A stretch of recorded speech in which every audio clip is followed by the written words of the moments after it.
A lot of the times we view intense emotions as negative, but your emotions have a purpose and they're doing exactly what they're supposed to do, which is alert you when something is off or tell you when something is wrong. It only begins to turn negative when you don't process them and it begins to fester and leak out into your relationships. If you're constantly thinking about your past experiences and letting them dictate your current emotional state, then you'll never truly see situations and people for what they really are. I always say that depression is in the past and anxiety is in the future. So if you're always being controlled by your emotions and letting them run your relationships, you'll never truly be in the present moment and get to experience things for what they truly are. And it's actually a really sad way to live because you'll never be able to get the full life experience that you deserve. This video is actually very timely for me personally because I just had a really intense emotional experience, and if I didn't get through that and process all of it properly, then I wouldn't be able to show up for myself and for the people that I'm being called to serve. With this practice, I was able to really embody this information and get myself through the experience. So I hope this video helps you finally process your emotions in a healthy way and improve your quality of life. So I'm going to take you through the steps of how I personally process my emotions and I'm able to recover and get back to baseline, which for me is a state of bliss and happiness and high vibes. We're also going to discover some really good processing techniques and modalities, specifically through the body, that helps you with emotional processing. So it's really important for you to process your emotions so you're able to show up emotionally current. Processing your emotions can look different for many different people, but it's important to go through these steps so you aren't holding on and carrying any emotional baggage moving forward. The process I take is I become aware of the emotion, I validate the emotion, I describe the emotion and give it a name, and I identify the emotion and give it a place within my body. This way you are actually fully processing the emotion and tapping into your body so it doesn't get trapped there and suppressed. I think of emotions kind of like a cavity. If you ignore it for a really long time, then it starts to cause you pain. Then you can try to suppress the pain by taking the medication or using something to numb it, but the cavity is still there below the surface waiting for you to extract it.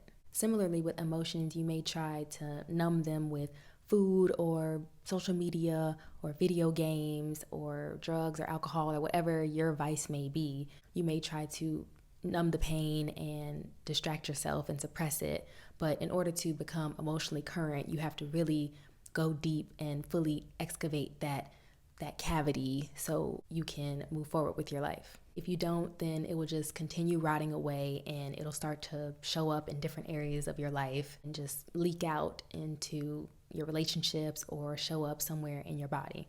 Unprocessed emotions can actually cause physical pains in your body, and people develop all types of diseases and cancers and mental disorders, and a lot of it can be attributed to unprocessed emotions and trauma stored in your body. It's so common for us to suppress negative emotions because most times they're connected to a deep emotional wound that we don't want to address. This prevents us from moving forward and creating the life we desire, whether that's starting a new business or losing weight or having a healthy relationship. These deeper feelings of sadness and rejection and abandonment and judgment that are connected to past wounding hold us back. These are the steps I use to process intense emotions and, like I said, help me create my dream life and be emotionally current and be able to experience those really high states of bliss and happiness. So the first step I take is I become aware of the emotion and I validate it. Sometimes when we experience certain intense emotions, we do this thing where we kind of gaslight ourselves in an attempt to suppress or minimize or ignore the emotion altogether. We'll say, oh, maybe I'm just tripping, or it wasn't that big of a deal, but having this attitude really doesn't serve you in the long term. So the first step I take is becoming aware of the emotion and then validating my feelings. After I validate the emotion, I identify it and I give it a name. It can be,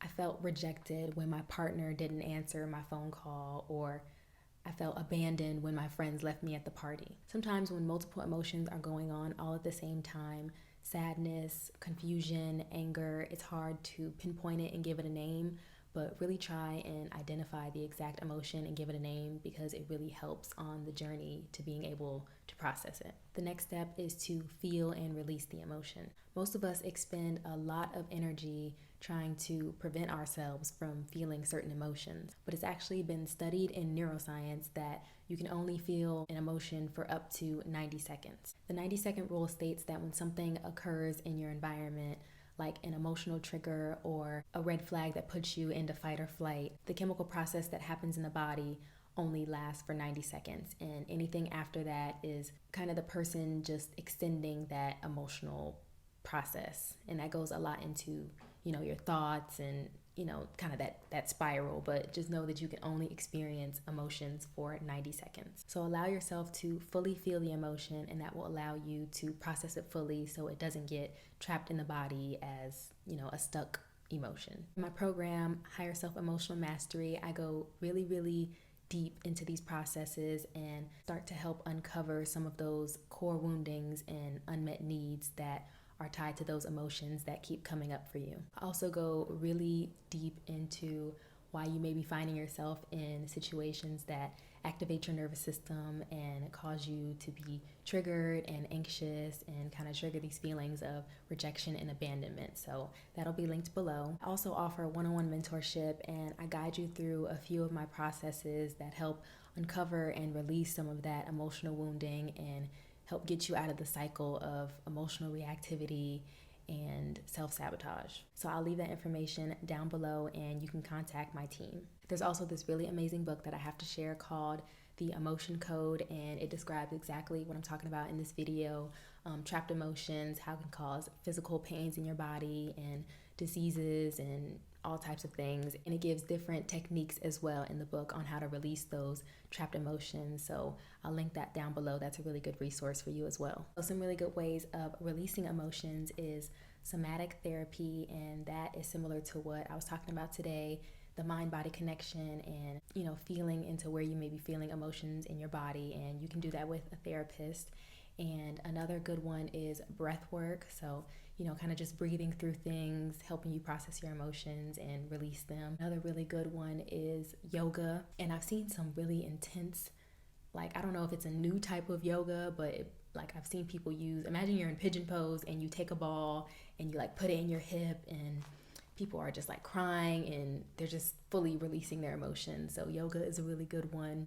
Another good one I've seen is tapping, and I'm not really sure how it works, but I know when it's when you're feeling something intense, then you just tap on yourself, and that helps release the emotion. So those are all really good modalities that you could use to help you release intense and trapped emotions. And honestly, for me, the way I personally release emotions after I've gone through all the process, felt the feelings, I really just give it to God. For me, it helps me knowing that I have a higher power that I can give things to, and I don't have to shoulder the burden of everything all myself. And it helps me get back to a balanced state quicker, because I know that no matter how hard things get, that everything is working out in my favor. That's just my personal belief, but everything is working out in my favor, and that every lesson is a blessing in disguise. Also, I forgive myself and I forgive other people, and I just send out love to anyone who I may feel like they hurt me or I hurt them. I just send love out,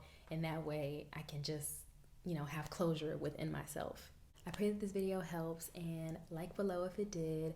The next video will be on setting boundaries, so stay tuned for that, and thank you so much for watching. Bye.